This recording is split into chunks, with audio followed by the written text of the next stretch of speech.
안녕하세요. 미술시간입니다. 여러분들을 학교에서 만나야 되는데 지금 이번 학기도 상황이 많이 변해서 온라인으로 여러분들을 만나게 되었습니다. 이번 학기에 진행하는 수업은 온라인에서 시대의 흐름으로 보는 미술사에 관한 이야기를 같이 나눠볼 수 있도록 하겠습니다. 준비물은 교과서 80쪽을 펴고요. 그리고 온라인에 있는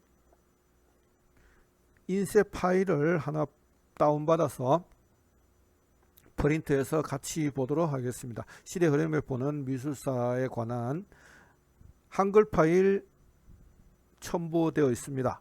이 한글 파일을 프린트해서 같이 보면서 진행하도록 하겠습니다. 한글 파일이 준비 안 된 분은 프린트해서 다시 들어볼 수 있도록 하겠습니다. 시대 흐름으로 보는 미술사 프린터 1쪽을 펴봅니다. 1쪽을 펴보게 되면 시대의 흐름으로 보는 미술사하고 나와 있습니다. 먼저 1번 머리말이 나와 있는데 머리말의 두 가지 영역에 대한 얘기를 하고 있죠. 미술에 있어서는 두 가지 영역이 있다. 표현과 감상이 있다라는 얘기를 하고 있죠. 표현이란 것은 여러분들이 학교에서 개학하게 되면은 체험과 표현이란 영역으로서 아크릴 물감으로 정물화 그려보는 그런 시간을 갖도록 하겠습니다.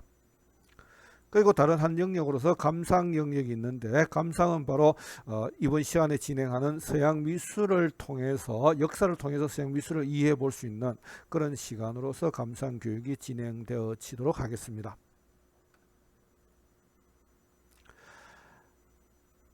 시대의 흐름으로 보는 미술사에서 서양 미술의 변천을 보게 될 텐데요. 이번에 들어가는 이 서양 미술에 관한 부분은 시대적으로 나열해서 보도록 하겠습니다. 그래서 이 본고의 진행은 7번째 줄에 나오죠. 먼저 선사시대 등장하고, 그 다음 BC 한 4세기경부터 이어지게 되는 고대 미술을 다루어 보게 될 겁니다. 그리고 이를 개성 발전시키는 이제 그 AD로 넘어와서 로마 미술, 그리고 한 8세기경까지 이어지는 비잔틴, 그리고 한 13세기경까지 이어지게 되는 서양에 있어서의 종교가 한 시대를 담당하게 되죠. 그 시대를 우리는 중세 미술이라고 얘기하게 됩니다. 이런 중세에서 깨어나기 시작했던 것이 바로 14세기경이죠. 14세기경에서 16세기까지를 우리가 르네상스, 재생이라는 단어를 쓰게 되는 르네상스, 그리고 17세기에 들어오게 되면 이제 바로크 미술이 등장하죠. 18세기 로코코 미술, 19세기 근대, 그리고 20세기를 현대 미술이라고 얘기를 하게 됩니다. 그래서 먼저 선사시대 미술이라고 나와 있습니다. 첫 번째 줄에 그런 얘기 나와 있죠. 인간은 언제부터 미술품을 만들기 시작했을까? 라는 얘기 나오는데, 아마도 최초의 미술품이라는 것은 현재 우리에게 알려져 있는, 발견되어 있는 그런 미술품을 기준으로 해서 볼 수 있겠죠. 아마도 우리에게 현재 찾아진 그런 미술품을 본다면은 동굴 벽화가 아닌가 얘기되어지는데, 동굴 벽화가 이제 라스코 동굴 벽화라든가 알타미라 동굴 벽화라든가 이런 것들이 제작됐던 시기가 BC 한 15,000에서 10,000년 사이에 만들어졌을 것이다라고 추정을 하고 있죠. 그러다 보니까 최초의 미술품은 이거나 이거 이전에 만들어진 것이 최초의 미술품이 아닐까라고 여겨지게 됩니다. 그래서 아마도 9세기 말기 단계였던 아마도 BC 3만년에서 10,000년 사이에 만들어진 것이 최초의 미술품이었을 거다라고 추정을 하게 되는 부분들이죠. 이때 등장하는 것이 동굴 벽화라고 얘기했는데요. 앞에 보이는 그림이 라스코 동굴 벽화에 나오는 내용입니다. 그 사냥하고 있는 그런 장면들이 동굴 벽화에 등장하고 있습니다. 이런 사냥의 장면들이 등장한다는 것은 그 구석기인들이 사냥을 해서 먹고 살았기 때문에 더 많은 사냥을 하고자 했던 그네들의 바램들, 이런 것들을 표현한 것이 아닌가라고 추정을 하고 있습니다. 이라서 동물벽에 나오는 동물들, 사슴들, 들소들, 이런 모습들이 등장하게 되는데, 이런 내용들을 가지고 정리하기를 선사시대 미술 네 번째 줄에 아놀드 하우저가 뭐라고 했는가 하면, 선사시대 미술은 그네들의, 예술이란 것은 그네들의 욕망의 표현이며 동시에 욕망의 충족이다 라고 정리를 하고 있죠. 그래서 그 구석기인들의 가장 강한 욕망들, 이런 욕망의 실체가 미술 작품에 투영되어 있다라고 정리를 하고 있는 거죠. 그래서 구석기인들에 있어서 기본적인 욕구라는 것은 식량이 어떤 야수를 얻는 것, 이런 것이 가장 큰 욕망이 아니겠냐라고 얘기하고요. 또 한 가지는 종족 보존을 위한 자손의 번영, 즉 다산, 이런 것들이 그네들의 욕망이 아니었겠느냐라고 얘기하는 거죠. 이런 욕망들이 미술품을 통해서 등장했다라고 아놀드 하우저는 정리를 하게 되는 거죠. 빌렌도르프 지방에서 발견되는 비너스다 해서 빌렌도르프의 비너스라는 제목이 붙어 있습니다. 이것도 BC 한 15,000년에서 10,000년 사이에 만들어졌을 것이다라고 추정하고 있는데, 실제 크기는 높이가 11.1cm니까 손 안에 들어오는 작은 부장품의 주술적인 용도를 가지고 있는 부장품이 아닐까라고 추정을 하고 있는데, 보다시피 가슴과 엉덩이가 굉장히 강조되어 있는 그런 모습으로 보여지고 있습니다. 이 얘기는 어떤 의미인가 하면은 그 종족을 보존하고자 했던 그네들의 욕망들, 많은 자식을 갖고자 했던 다산의 정신들, 이런 것들이 투영된 것이 아닌가라고 해석을 하고 있는 거죠. 그래서 이거 이후에 등장하는 작품들을 본다면 이것도 마찬가지 풍요의 여신, 기원전 6천년경에 만들어졌던 것인데, 가슴과 엉덩이가 강조되어 있는 그런 모습으로 등장하게 됩니다. 또 선사시대의 작품들로 본다면 예로 들 수 있는 부분들이 풍요의 여신으로서 다른 것은 다 생략되어지고 가슴과 엉덩이만 남게 되는 이런 구상적인 아니라 추상적인 형태의 조각품들이 등장하죠.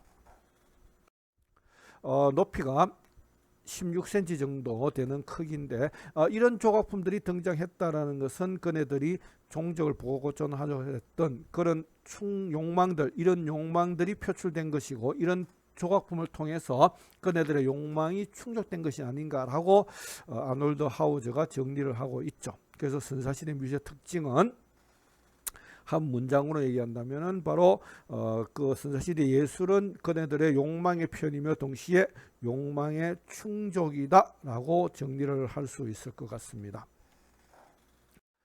자, 그렇다면 이제 고대 미술로 넘어가서 고대의 그 세계적인 지도를 펼쳐놓은 내용을 보게 될 텐데요.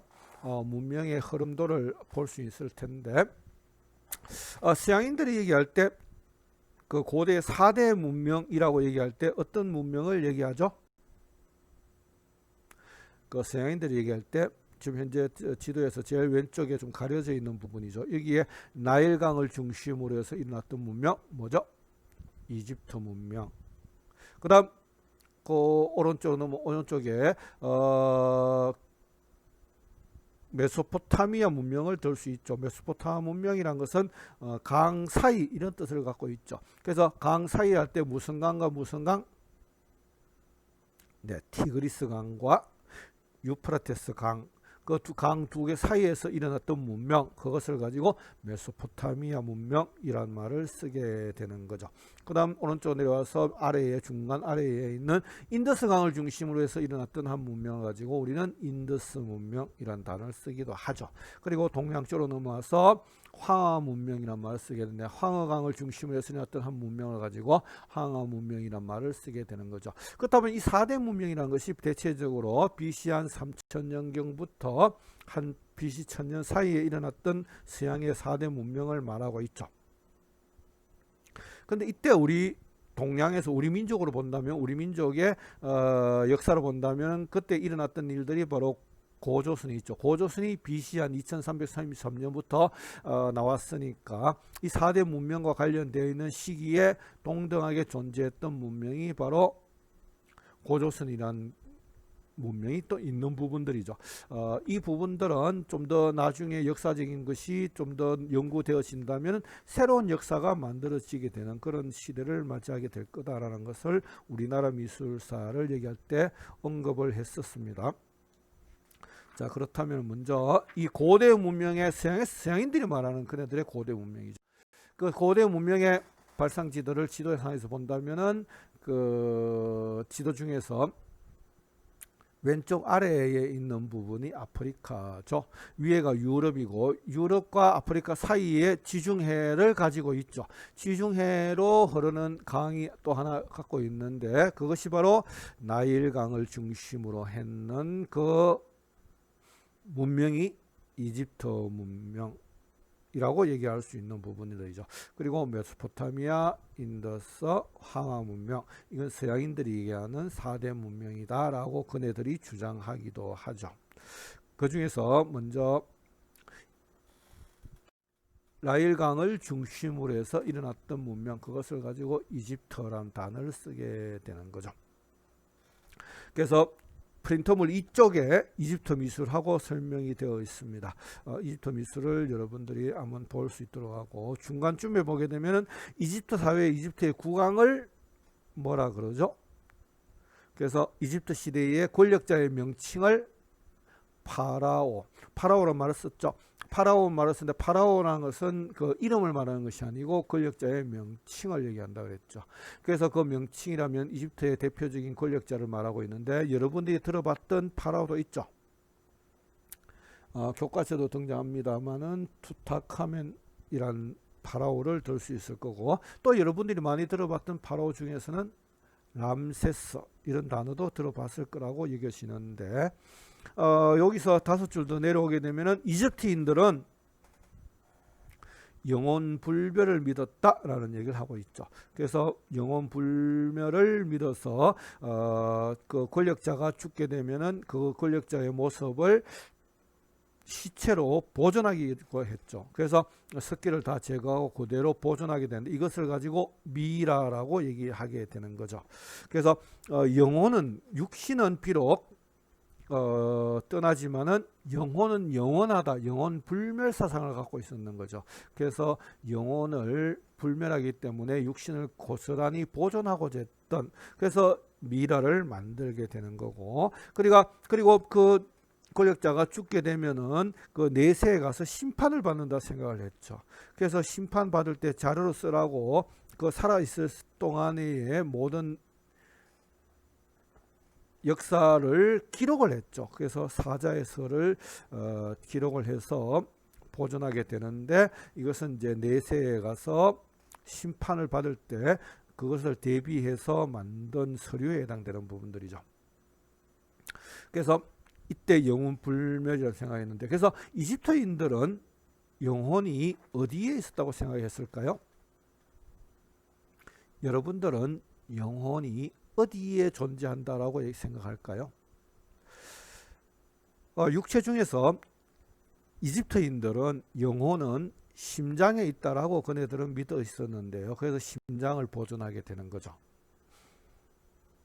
그래서 심장이 멈추면은 이제 영혼이 육신이 꺼졌다라고 생각하게 되는 거고요. 근데 오늘날 우리가 생각할 때 영혼이란 것은 심장에 있었다 생각하진 않죠. 바로 뇌에 들어있는 정보다라고 얘기하는데 뇌에 있는 정보가 바로 그 영혼이다라고 생각하게 되는 부분들이죠. 이게 이집트 시대와 오늘날하고는 좀 다른 점에 해당되는 거죠. 그래서 이집트인들은 미라를 만들 때 뇌에 있는 내용들은 다 제거하게 되는데, 그래서 그 영혼이 심장에 있었다 생각했기 때문에 뇌를 제거했던 그런 부분을 볼 수가 있죠. 이러한 그 미라를 보존하고자 했던 곳이 바로 하나의 유물로 남아있죠. 그것이 바로 고대 이집트에 있어서 대표적인 미술품 중에 하나였던 피라미드. 피라미드라는 것은 이제 그 권력자의 무덤에 해당되는 부분들이죠. 이런 피라미드가 있고요. 또 하나가 있다면은 스핑크스를 들 수 있죠. 한 20m 높이의 스핑크스가 존재하기도 하는데요. 이런 것들이 뭔가 하면은 바로 지배자들을 위한 하나의 건축물에 해당되는 부분들이죠. 그래서 이집트의 가장 대표적인 유물이라면 피라미드와 스핑크스를 들 수 있는데 이 두 개 다 뭔가 하면은 바로 무덤들이죠. 이것은 뭔가 하면은 바로 이집트 미술은 지배계급의 소유물이었다라고 정리를 할 수 있는 부분입니다.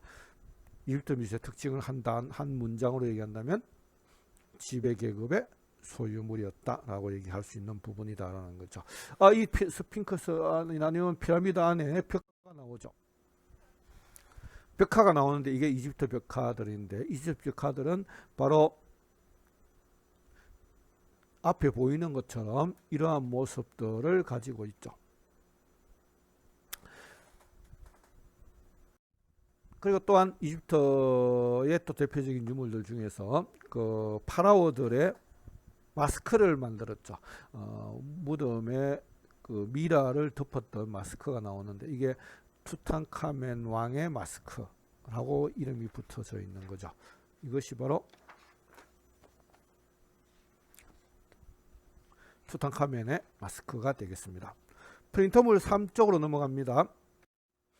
프린터물 3쪽에 가게 되면은 메소포타미아 미술이라고 나오죠. 메소포타미아란 뜻이 강 사이 이런 뜻을 말하고 있다 그랬죠. 이 메소포타미아는 바로 무슨 강과 무슨 강? 티그리스 강과 유프라테스 강, 그 사이 이것을 가지고 메소포타미아 문명이란 말을 쓰게 됩니다. 오늘날 어느 나라 지역일까요? 오늘날 여러분이 알고 있는 바로 이라크라는 나라를 중심으로 한 그 지역이 되겠죠. 지금 메소포타미아 문명 중심 지역이 이라크의 수도 지역이죠. 이라크 수도가 어딜까요?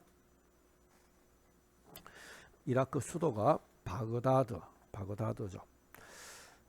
프린터 3쪽의 첫째 줄에 이라크 국립박물관은 약 7,000년 전 인류 역사가 시작된 문명의 요람인 메소포타미아 유물들을 품고 있는 보고다라는 단어가 나와 있습니다.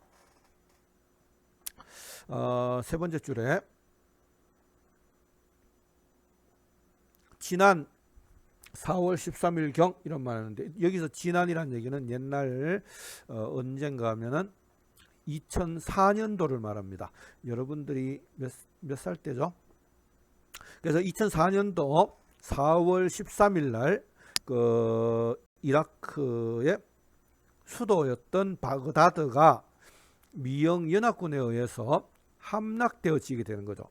이때 이라크의 권력자는 누구였는가 하면은 후세인이었죠. 지금은 제거되었지만은 후세인이 통치하고 있었던 이라크를 미영 연합군이 함락시키게 되는 거죠. 이게 이제 이라크 전쟁이란 것이 나오게 되는 부분들입니다. 이라크 전쟁이 일어나게 되자 이라크의 지식인들이 미국에게 강력하게 요청한 사항이 하나 있었습니다. 뭔가 하면은 다른 거는 다 파괴시켜도 좋겠는데 한 개만 남겨달라고 간절하게 요청한 것이 있습니다. 그 한 개가 뭔가 하면은 이라크 국립박물관은 파괴시키지 말아달라고 요청을 했습니다. 그 요청을 했는데 그렇다면 미국은 그 요청을 들어줬을까요? 들어주지 않았을까요? 결론은 미국은 이라크 국립박물관을 지켜주지 않았습니다. 왜 지켜주지 않았을까요? 그 이후에 벌어졌는 상황을 보게 되면 충분히 이해가 갈 만합니다. 그 세 번째 줄에 미영연합군에 의해서 바그다드가 함락되자 이라크 국립박물관 안에 있던 30여만여 점의 유물들이 있었는데 그 유물들의 태반은 뭔가 하면 메소포타미아 유물들이었습니다. 메소포타미아 문명의 유물들이었는데요. 이 유물들 30여만 점 중에서 무려 17만여 점이 사라졌다고 합니다. 왜 사라졌는가 하면은 전쟁이 일어나게 되자 바그다드의 시민들이 굉장히 생활고에 쫓기게 되었겠죠. 쫓기게 되게 되자 이라크 국립박물관을 습격을 해서 그 있던 유물들을 탈취를 하게 되죠. 탈취를 해서 그 유물들을 갖고 와서 국경에 가서 빵과 바꿔 먹게 되는 거죠. 그 당시에 빵을 제공을 했던 것이 뭐 10달러 내지 200달러 이내의 돈들로 바꿔지게 되는데, 그 빵으로 바꿔 먹게 되는 전쟁에 있어서의 가난한 이라크 시민들에 의해서 바그다드에 있던 이라크 국립박물관이 약탈당하게 되고, 그 있던 유물들은 빵으로 바꿔지게 되는 거죠. 그렇게 빵으로 바꿔준 사람이 누구였을까요? 빵을 제공했는 사람은 누구였을까요? 그래서 그네들이 빵을 제공하고 그 있던 유물들이 한 17만여 점이 그대로 다 사라지게 되죠. 그렇다면 그때 사라졌던 이 테반의 유물들은 지금쯤은 어디가 있을까라고 생각한다면은 왜 이라크 국립박물관을 지켜주지 않았나라는 것이 결론으로 도달하게 되겠죠. 티그리스 강과 유프라테스 강 사이에 일어났던 메소포타미아 지역입니다. 여기에 주로 유물들은 많이 사라져 있는 그런 상태를 보게 되겠죠. 아슈르바니팔 왕의 부조 조각품들이 등장하기도 하고 꽤 많은 유물들이 있었는데, 이러한 유물들이 오늘날에 와서는 상당수가 사라지고, 그 이라크 전쟁은 지금도 계속 하고 있는 전쟁 중에 있는 모습을 볼 수가 있을 겁니다. 자, 에게 문명이 등장하게 되는데요. 여기가 지중해 쪽에 그 에게 문명에 해당되는 지역입니다. 여기 있는 섬들은 에게를 중심으로 일어났던 문명인데, 여러분들이 많이 접해봤던 익숙했던 그런 도시들이 등장하죠. 제일 아래에 있는 것이 크레타 섬인데, 크레타 섬에 크노소스 궁전이 있죠. 그 궁전에 놓였던 유물들이 굉장히 많이 나오게 됐는데, 이게 크레타 섬이고요. 좌측으로 올라가게 되면 스파르타라는 단어가 등장하죠. 여러분들이 스파르타 교육이다 이런 단어를 많이 들어봤는데, 저기서 비롯됐던 용어에 해당되고요. 오른쪽에 아테네라는 단어가 등장하죠. 그리고 올림피아 이런 말이 등장하죠. 그래서 여기가 이제 그리스로 나중에 변하게 되는데, 여기가 바로 올림픽의 발상지들과 연결되어 있는 부분들이죠. 오른쪽 위에 보니까 트로이란 동네가 나오죠. 트로이 목마 이런 말을 많이 들어봤을 텐데, 이런 지역이 바로 에게해를 중심으로 일어났던 에게 문명에 해당되는 부분들이죠. 그래서 그 이후에 보면은 아래에는 크레타 문명, 중간에는 미케네 문명, 저 위쪽에는 트로이 문명, 이런 지역으로 연결되어지고요. 에게 유적으로서는 가장 대표적인 것이 바로 크노소스 궁전에 중심으로 한 그런 유물들을 많이 볼 수 있을 거고요. 크노소스 궁전에 벽화도 많이 나옵니다. 이런 벽화 같은 경우도 볼 수가 있겠다라고 되어지는 거죠. 이 지역이 이제 그 이후로 그리스로 넘어가게 되는 거죠. 이 지역들이 그리스 지역에 해당되는 부분들입니다. 그래서 그리스 문명을 우리가 볼 수 있게 되는데, 이게 그리스 지역이고, 그 위쪽으로 올라가면 알바니아가 있고요. 바로 위에 접경 지역에 마케도니아가 있습니다. 그리고 불가리아가 있고, 오른쪽에는 터키가 있죠.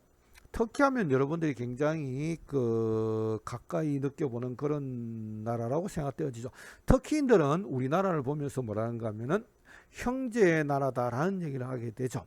그네들이 형제의 나라는 단어를 쓰는 이유 중에 하나는, 한 가지는 뭐 6.25 때 우리나라를 도와주기 위한 참전국으로 참가를 하게 되는 거죠. 연합군으로 참가를 하게 되는데, 그때 터키가 우리나라를 위해서 굉장히 많은 희생을 가져오게 되죠. 근데 이거 이유 말고 터키인들은 알고 있는 게 뭔가 하면은, 터키의 역사를 거슬러 올라가게 되면은 그네들의 조상들이 우리나라 조상과 만난다는 걸 알죠. 같은 조상이라는 것을 알게 되죠. 그래서 그 조상들이 서쪽으로 넘어가서 터키를 만들게 되고, 동쪽으로 넘어간 것은 우리나라까지 넘어오게 되는 부분들이죠. 그래서 터키인들은 우리나라를 가지고 형제의 나라다라고 얘기하게 되는 부분들입니다. 그 에게를 중심으로 해서 일어났던 한 나라가 그리스를 들 수 있겠죠. 그래서 그리스 미술의 가장 큰 특징을 든다면 바로 이상적인 아름다움을 추구했다라고 얘기하는 부분들이죠. 프린터물 5쪽에 보니까 그리스 미술이 등장하게 되는데, 그리스는 크게 4단계로 나누죠. 그리스는 4단계로 나누는데, 기하학 양식도기, 2번째 고절기, 3번째 고전기, 4번째 헬레니즘기, 이렇게 해서 4단계로 나누게 됩니다. 이 고대 그리스의 가장 큰 특징 중에 하나가 바로 뭔가 하면은 이상적인 아름다움을 추구하는 것, 이상미를 추구했던 것이다 라고 정리를 할 수 있을 겁니다. 먼저 기하학 양식도기 BC 1100년에서부터 BC 한 700년까지 시기를 말하고 있는데, 이때 등장하는 거의 대부분의 유물들은 도자기들이 많이 등장하죠. 그런데 이 도자기들에게는 기하학적인 양식의 문양이 들어가 있죠. 이런 기하학적인 양식의 문양이 들어가 있는 도자기들이 발굴되는 그 시기를 가지고 기하학 양식도기, 이 항아리에도 이집트와 관련되어 있는, 연결되어 있는 문양들이 등장하는데, 이것이 그리스에도 등장하게 되는 거죠. 그래서 이때 기하학적인 양식의 도기들이다 해서 기하학 양식 도기, 이런 단어를 쓰게 됩니다.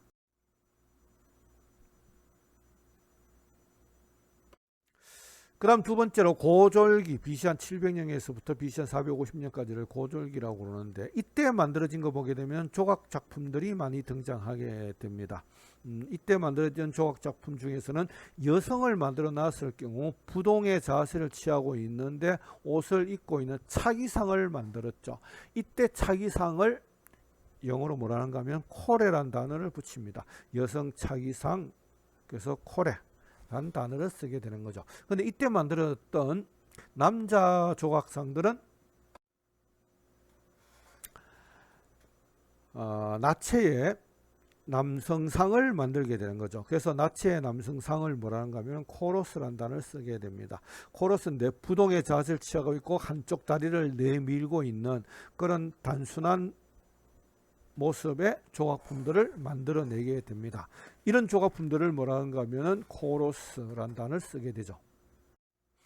그래서 코러스란 말을 쓰게 되는데, 이것이 뭔가 하면은 남성 조각상이란 것은 남성 누더상이란 말을 쓰게 되는 거죠. 코러스란 말을 쓰고, 여성을 만들었을 때는 여성 차기상, 코레란 단어를 쓰게 되죠. 근데 이때 만들어나는 조각들의 공통의 특징은 부동의 자세를 취하고 있고 남성은 한쪽 다리를 내밀고 있다, 이런 뜻을 갖고 있는데, 또 한 가지 특징이 있다면 바로 얼굴 모습을 보게 되면 입가가 치켜 올라가서 미소를 띠고 있는 모습을 하고 있죠. 이 미소를 가지고 고졸기 미소, 고졸기 미소라 그러는데, 고졸기 미소라는 얘기는 알카익 스마일이라는 단어를 쓰게 되죠. 알카익 스마일이라는 단어를 쓰게 되는데, 고졸기 미소다고 그러고, 이 시대의 조각품 중에서는 부동의 자세를 취하고 있는데 입가가 치켜 올라가서 미소를 띠고 있다라고 해서 고졸기 미소라는 단어를 쓰게 되죠. 프린트북 5쪽에 3번 고전기, BC 한 450년경에서부터 BC 330년까지, 이 시기를 가지고 뭐라는가 하면 건축가 조각의 황금기다라는 얘기를 하게 되는 거죠. 그래서 이 시대에, 그리스 시대에 건축 양식들이 등장하게 되죠. 이때 등장했던 건축 양식은 3가지입니다. 하나는 도리아식, 또 한 가지는 이오니아식, 세 번째는 바로 코린트식. 이 3가지가 등장하죠. 이 3가지를 각기 구별하려고 하면 뭐 복잡하긴 한데, 가장 단순하게 쉽게 볼 수 있는 부분이 뭔가 하면은 지금 현재 뒤에 있는 그림 중에서 위에는 지붕이 있고요. 그 위에 뭐 또 부분적인 명칭이 있는데, 중간 부분이 기둥의 머리 부분, 기둥의 머리 부분을 뭐라는가 하면은 주두라고 얘기하죠. 주두란 말을 쓰는데, 요 머리 부분만 잘 보면은 어떤 양식인지 여러분이 굉장히 쉽게 찾을 수가 있습니다. 왼쪽에 있는 기둥 위의 머리 부분을 보니까 사각형처럼 되어 있다. 그죠? 요것을 가지고 뭐라는가 하면 도리아식이란 말을 쓰죠. 도리아식의 도자, 디귿자를 가져와서 디귿자 양쪽으로 두 개를 붙여 놓았다 해서 도리아식이라고 여러분들이 읽어내면 될 겁니다.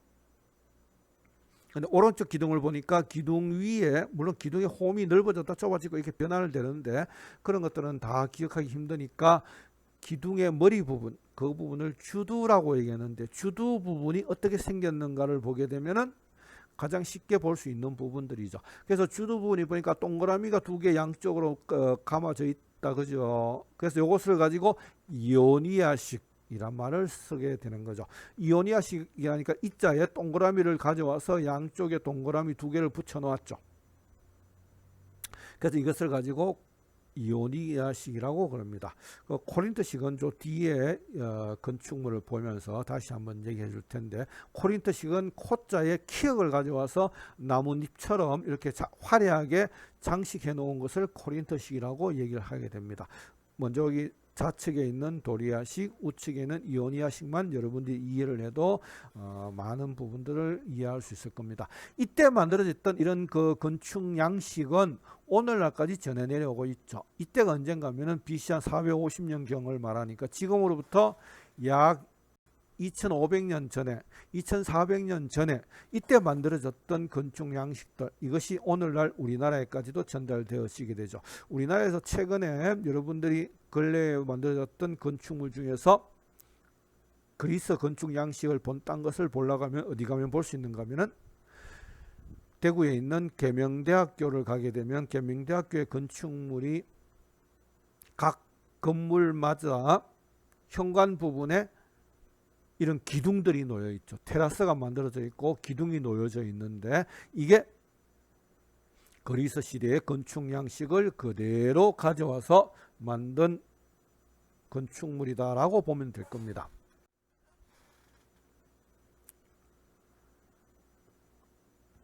그리스의 대표적인 건축물 중에 하나였던 파르테논 신전. 그리스 건축 양식은 이상적인 아름다움을 추구했다는데 그래서 철저한 비례를 적용시키죠. 건물에서도 마찬가지 철저한 비례인데 가로 세로 비례가 1대 1.618 1대 1.618로 만들어졌는 그런 비례죠. 1대 1.618에 해당되는 비례를 가지고 가장 아름다운 비례다 그래서 황금 비례라는 말을 쓰죠. 황금 비례라는 말을 쓰게 되는데 이때 만들었던 이 건축물은 이 철저한 황금 비례에 그대로 적용되어 있는 그런 비례를 적용시켰던 건축물에 해당되는 거죠. 그러니까 철저한 비례를 적용시킴으로 인해서 이 시대 건축물의 가장 큰 특징이 바로 황금 비례를 적용시키기 때문에 철저한 이상적인 아름다움을 추구했다라는 가장 큰 특징을 가지고 있는 부분이다라고 해석할 수 있을 겁니다. 이 건축물에 보니까 기둥 위에 머리 부분들이 있죠. 기둥 위에 머리 부분이 있는데 이 부분을 가지고 주두 부분이다라고 얘기했는데 이 주두 부분을 보니까 디귿자가 두 개가 붙어 있다. 그래서 이 두 개 디귿자 붙어 있는 것이 무슨 양식? 도리아 양식. 도리아 양식이다라고 이해할 수 있을 겁니다. 에레크레온 신전 이게 이제 아크로폴리스에 있는데 아테네에 있는 거죠. 그래서 이 에레크레온 신전이란 부분들을 보니까 좀 멀리서 보여서 작지만은 자세히 보게 되면은 왼쪽 기둥 위에 머리 있는 부분에 동그라미가 붙어 있죠. 이 동그라미가 붙어 있는 부분들이 뭔가 하면 이오니아 양식이다라는 얘기죠. 이오니아 중에서 이자에 동그라미를 두 개 가져와서 양쪽에 주두 부분에다가 붙여 놓고 있죠. 그래서 이것을 가지고 이오니아 양식이란 말을 쓰게 되는 거죠. 그 후기에 나타나는 또 한 가지 굉장히 화려한 양식의 건축물이 등장하는데 이게 터키에는 아시아 7교회의 건축물인데요. 주두 기둥 제일 위에 머리 부분에 보니까 굉장히 화려하게 장식되어 있죠. 나뭇잎처럼 키역자가 반복해서 나와 있는 모습을 볼 수 있을 텐데요. 보는 것처럼 나뭇잎처럼 키역자가 굉장히 화려하게 많이 붙어 있죠. 이렇게 붙어 있는 부분들을 코린토 양식이라고 얘기할 수 있는 부분들입니다. 그래서 그리스 건축 양식에는 대표적으로 세 가지 건축 양식이 있는 거죠. 도리아식, 이오니아식, 코린토식. 이 세 가지 양식에 속하는데 여러분들이 나중에 계명대학교 가면은 건축물을 보면서 저것은 도리아식이다, 이오니아식이다, 코린토식이다 구별할 수 있겠죠. 그 다음 프린터물 5쪽 그 밑에 내려가면은 고전기 5번째 줄에 근데 예술 표현에 있어 합리적이고 이지적인 정신은 조각에 있어서 비례의 법칙과 인체의 유연한 S자형 곡선을 가능하게 했다. 이게 무슨 말인가 하면은 비례의 법칙이라는 얘기는 철저하게 머리의 크기를 기준으로 해서 복사뼈까지 7배로 나누는 7등신의 비례를 철저하게 적용시켰다라는 얘기죠. 그리고 인체는 한쪽 다리에 힘을 줌으로 해서 인체가 전체적으로 S자형 곡선을 만들어지게 했다라는 얘기죠. 그래서 이렇게 만들어진 이런 철저한 비례의 법칙을 적용시켰기 때문에 두 줄 더 내려오면은 아리스토텔레스가 뭐라 그랬는가 하면은 조화와 균형, 비례의 아름다움을 실현했다라고 얘기하는 거죠. 그래서 아리스토텔레스가 얘기했다는 것은 가장 이상적인 아름다움이라는 것은 조화와 균형과 비례의 아름다움을 실현시키는 것이다 라고 얘기했는데 이 아리스토텔레스가 얘기했던 이 부분을 그대로 작품에 적용시키게 되는 거죠. 그래서 우리가 고대 그리스 미술의 특징을 얘기할 때 바로 이런 이상적인 아름다움을 추구하게 되었다라고 정리를 하게 되는 부분들이죠. 그래서 고전기는 바로 고대 그리스 미술의 핵심적인 시기에 해당되는 거죠. 그래서 고전기의 가장 큰 특징이 이런 부분이지만 이것을 확대해서 본다면은 고대 그리스 미술의 가장 큰 특징이다라는 얘기죠. 그래서 고대 그리스 미술의 특징을 한 문장으로 정리한다면은 이상적 아름다움을 추구했다. 한 단어로 얘기한다면은 이상미 이렇게 정리를 하게 되는 부분들이죠. 조각품들을 몇 점 더 보겠습니다. 서 있는 소년이란 제목의 조각품입니다. 창을 맨 남자란 제목인데 한쪽 다리에 힘을 주고 서 있음으로 해서 몸 전체가 S자형으로 유연한 S자형 곡선을 유지하게끔 만들어져 있죠. 그리고 머리 크기를 기준으로 해서 복사뼈까지 내려오는 길이를 재보면은 7등신으로 만들었다. 철저한 비례, 조화와 균형, 그래서 이상적인 아름다움을 추구했다라고 정리를 할 수 있는 부분들입니다. 포세이돈, 창 던지는 사람이죠. 원반 던지는 사람, 아프로디테, 헤르메스, 아폴론, 이 고전기의 대표적인 조각 작품들을 봤었고요. 이제 헬레니즘기로 넘어가서 헬레니즘기에 가서 이제 죽어가는 갈리아인이란 제목의 조각 작품이 등장하게 되는 거죠. 그래서 헬레니즘기는 고대 그리스의 말기에 해당되는데 어느 시대든 간에 말기에 가게 되면은 문화가 굉장히 화려하게 변하게 되게 되는 거죠. 문화가 화려하게 변한다는 얘기는 문화가 발달한다라고도 얘기할 수 있을 텐데 문화가 발달한다라는 뜻은 사회학적인 측면에서 보게 되면은 문화가 타락한다라고도 얘기할 수 있을 겁니다. 그래서 세기 말에 가게 되면은 대부분 문화가 타락한다 해서 퇴폐 문화가 많이 등장하게 되는 거죠.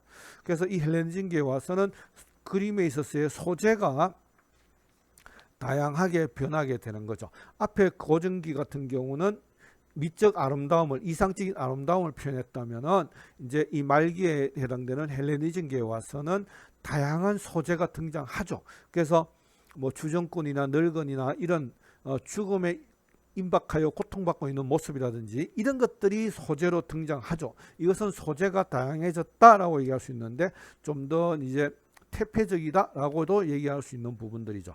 그래서 고통받고 있는 라오곤 군상을 볼 수 있을 텐데 이 라오곤 군상은 바티칸 미술관에 있죠. 그래서 이 라오곤 군상은 그 고통받고 있는 그 모습을 조각의 소재로 삼아서 만들어 놓은 것이죠. 이게 헬레니즘기의 한 부분들이고요. 또 헬레니즘기의 대표적인 조각품이 있다면 오른쪽에 있는 밀로의 비너스죠. 여러분들도 많이 봤을 텐데요. 미의 여신이다라고 얘기하게 되는데, 밀로란 사람이 만든 게 아니고 밀로 지방에서 발견되었던 비너스다 해서 밀로의 비너스다라는 제목이 붙어 있습니다. 밀로의 비너스의 특징들을 보게 된다면은 굉장히 감각적이고 시각적인 효과를 중시했던, 그래서 그 이전에 7등신이었다면은 이제 밀러의 비너스에 오게 되면 얼굴의 크기로 본다면은 8등신으로 늘어나게 되는 그런 모습을 볼 수 있겠죠. 참고로 왼쪽에 있는 것은 고졸기 시대의 여인상입니다. 그래서 고졸기 시대의 부동의 자세로서 옷을 입고 있는 차기상이 만들어졌다 했는데, 이런 여인상을 코레란 단어를 쓴다 그랬죠. 그래서 이 여인상에서부터 색이 말라오게 되니까 옷을 벗고 요염한 감각적인 아름다움을 추구하게 되는 그런 모습이 등장하게 되는 거죠. 이런 부분들이 색이 말적인 그런 하나의 현상들이 아닐까라고 생각이 되어집니다. 자, 오늘 1차 첫째 시간에는 선사시대에서부터 고대 그리스 시대까지의 미술에 관한, 역사에 관한 부분들을 잠시 훑어봤습니다. 수고 많았습니다. 두 번째 시간에서 만나겠습니다.